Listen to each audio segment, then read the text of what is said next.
Welcome to Interview from Mexico. I'm Laura Carlson, and I'll be your host as we look at cutting-edge issues with the men and women who know them best, from art to politics, here on Telesur. Mexico has been in the news so much lately for corruption and bloodshed, but fortunately the country is much more than that. One area in which Mexico has brought joy and beauty to people all over the world is music.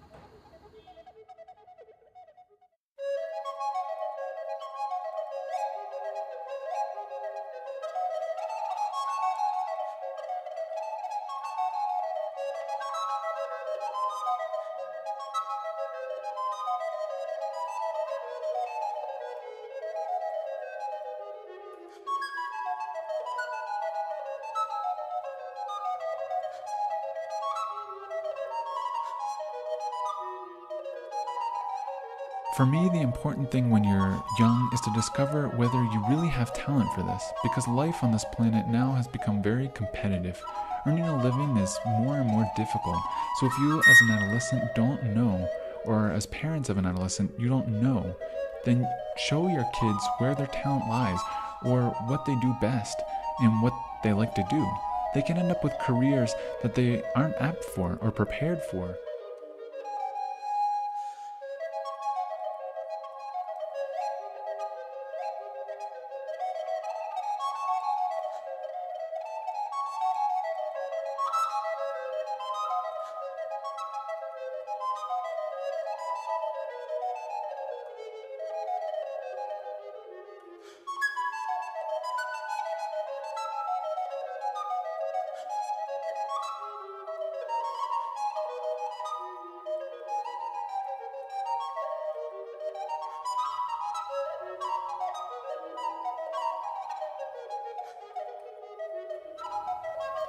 To talk about music in Mexican culture, we're very pleased to have with us today the renowned recorder player Horacio Franco. Horacio has played all over the world and is also a conductor. Horacio, thank you so much for being with us here today on Interview from Mexico. Thank you very much for the invitation. I'm very happy to be here with Telesur and with the audience of Interview from Mexico, and with you, Laura. Thank you. Horacio, I wanted to start at the beginning. How did you begin your career as a musician, and especially with the recorder? Well, I began my musical career rather coincidentally. I immediately realized two things when I entered junior high. A public junior high.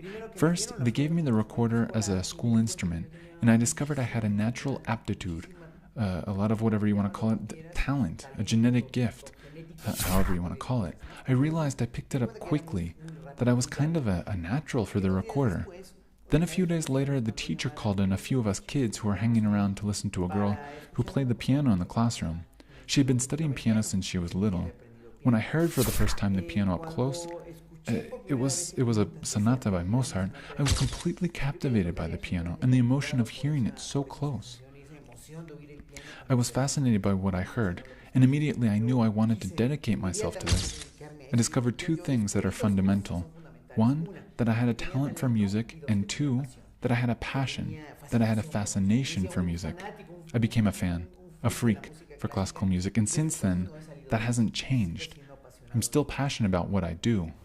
And I understand that when you were 17, you received a scholarship to study in Holland. How did that change your perspective and your career? In fact, I worked a year as a teacher in the conservatory and saved all that I earned. And then I had the opportunity to win a prize. It wasn't really a scholarship, it was a prize. For an article I wrote for the British Encyclopedia of Mexico. And then, well, Holland changed completely my perspective on life. When I saw what it meant to live in a real, true democracy. What it was like to be in the best school in the world for the recorder. Because the best teacher in the world took me on, Walter Van Gaue. And since then, my perspective on life changed in terms of how to live, and how to study and how to work. I realized that with my talent and passion, I wasn't going to do anything without working, and working like a mule. It was really, really demanding in this school. It was the best school in the world. At 17, I was really an adolescent, and I threw myself into my studies and the methodology that was totally and absolutely based on discipline. to study every single day and dedicate myself completely to my instrument, to such a degree that by the third year I managed to graduate with a master's degree. You've talked a lot about the role of discipline in this, that it's not enough just to have talent and to have passion, but you have to have the discipline as well. Like, how many hours a day do you practice? Or what would you tell people who are coming up in music about that role of discipline?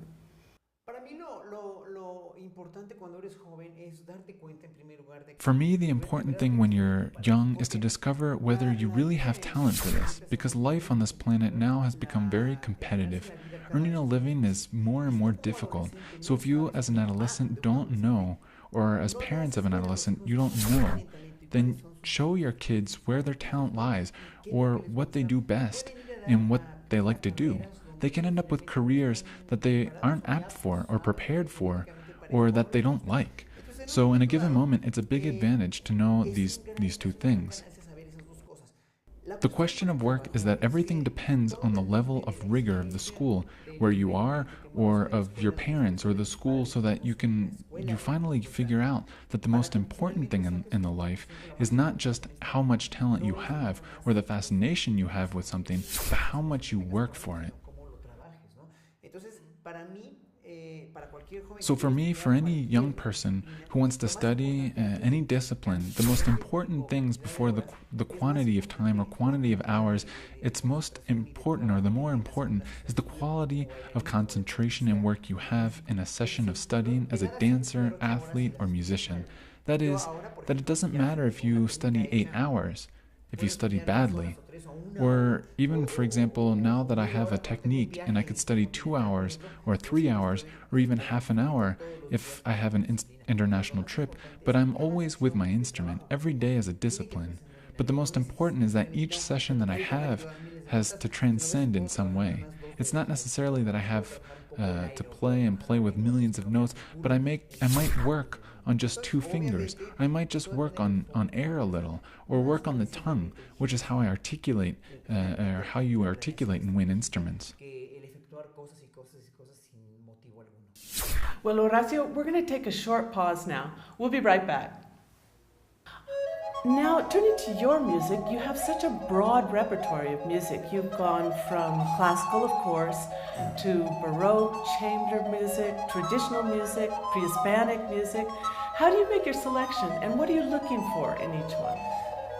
Music is a universal language that we have from the time we're embryos, because when we're in the maternal womb, we perceive the mother's heartbeat. That's rhythm.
We're back with Horacio Franco talking about his phenomenal career as a recorder virtuoso and also as an educator and a director. Horacio, you've worked on education projects. We were talking about young people. It seems like young people in Mexico now are facing a particularly difficult time with the attacks in Ayotzinapa and other places, the violence and the corruption. What would you say to young people these days, and what do you think the role of music is for them? Well, I would say to the youth of Mexico, the youth of Latin America, that the worst thing is to lose hope when you're young. That is, when I was really young and I was in Amsterdam and returned to Mexico at 21 with my master's, I was the engine of the train, right? I knew where I was going and I followed my goals and I still follow my goals. Like that. One has to have in mind your own ideals and not get discouraged by all the rottenness and corruption, not just in Mexico, but also in the entire world. And furthermore, it's always been the same. It's always been the same, Laura. We've always been corrupted as human beings because it's a human condition.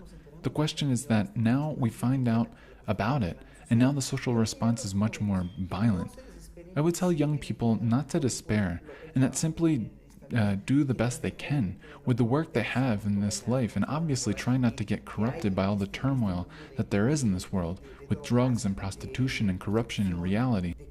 The only thing that one has to do is to love oneself and see the good things you have to be able to take advantage of. In this sense, well, I would say to the youth that they follow their path forward, and in a given moment, music or art or any manifestation of beauty, of science, of human knowledge will pull them out of a depression or out of the hole where sometimes they're stuck in. Beauty, that's a real key to this inspirational message. Now, turning to your music, you have such a broad repertoire of music. You've gone from classical, of course, to Baroque, chamber music, traditional music, pre-Hispanic music. How do you make your selection, and what are you looking for in each one? Music is a universal language that we have from the time we're embryos, because when we're in the maternal womb, we perceive the mother's heartbeat. That's rhythm. Human beings are rhythmic. We're musical. It's the language most primitive and most universal that exists. In this way, it is a language that reaches all human beings in the same way and with the same intensity. If right now I start to talk in Chinese, nobody's going to understand me. If I talk English, some people will understand me, but anyway, music is universal. You play, you sing, and it reaches anybody. In this sense, music, like religious ideologies, like political ideologies, like social classes, has also been subject to a lot of taboos and niches, in which classical music is the most exquisite of all that's really off base. Classical music expresses the same as a traditional music or as pop music. For me, the act of mixing different music means embracing wholeheartedly the universal nature of the musical language and to keep in mind that music is the heritage of everyone. It's like food. It's like God's. It's like the wealth of this country, of this planet. It's everyone's, and it's not exclusive to the few. So for me to play an instrument as ancestral as the recorder is an opportunity to be able to play antique music. Now the Baroque music, that is obviously the music that's most typical for this instrument, but also traditional music. I've made a lot of music with indigenous people in Mexico, but also with musicians in India, in Egypt, in Zanzibar. I've done jazz too, and well, I've done pieces with musicians of rock and pop. I'll continue to do that. My thing is Bach, obviously, Baroque music. But I play music with everyone because I think we can all communicate through music. And you've given concerts all over the world. Do you find the same kind of reception to all kinds of music wherever you go? Unfortunately not, because the world of classical music in the most developed countries, in Europe and the United States and Japan itself, is a little more closed still. There's a little decadence in classical music because classical music was an event for the dominant class or the European wealthy class in the 19th century, and it seems like that the musicians continue to conserve the same convictions as in the 19th century. But it isn't about degrading any art and raising up another. It's simply that I think that all music should be on the same level, and the same musical education should be given in pop music as in traditional music or classical music to all the inhabitants of the world. In this, I'm very eclectic, and I don't have prejudices or anything. The only question is that at times, the world of classical music can be very rigid and very obtuse as well. We just have a few minutes in this block, but can you tell us about your project of a cappella music and Baroque music? Well, I started Capella Cervantina. I started my career as a conductor 21 years ago. And finally today, after so many years of trying to struggle so that Mexico could have the first group established, stable, and with an academic project, with original Baroque instruments and with voices, also doing the sound image of Baroque music and now Capella Baroque of Mexico, has become the first stable Baroque orchestra, with established musicians who are going to carry out the academic project next year that will be called the Mexican Academy of Baroque Music, and then I'm going to have the best there is in the country. The best in the country will be there. I've always been totally and absolutely devoted to the talent that exists in my country and the talent that exists in each country, but in this sense, as Mexicans, we need to develop a cultural musical bastion of the people that are here, and I think there are a lot of well-trained people to start this. In fact, the work we've done this year with 10 different programs, Capella Baroque of Mexico has been an example. I think all my colleagues, singers, and musicians that are with me in this project, who are going to be the pioneers like the Europeans were, who did this in 40 years ago. But we need to experience this process in Mexico, because if we don't, we're always going to be behind. Well, that sounds fantastic. We're going to take a short break now and then come back and listen to some of this music we've been talking about.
We're back with Horacio Franco, and now comes the best part of the program.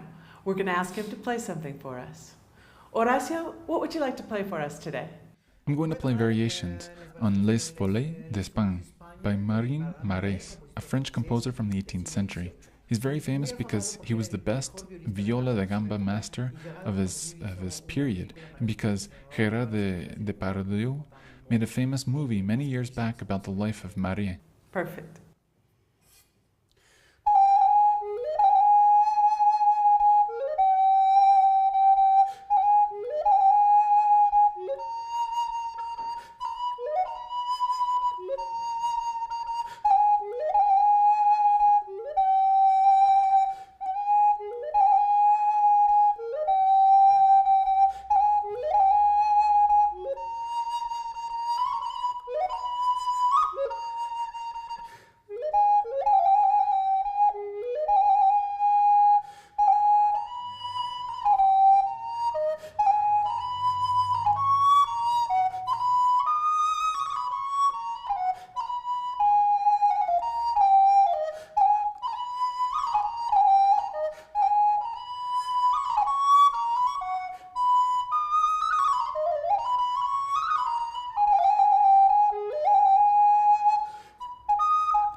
Thank you That very was much. Thank you. amazing, so beautiful. Thank you so much, Horacio Franco, for being with us here today. Thank you.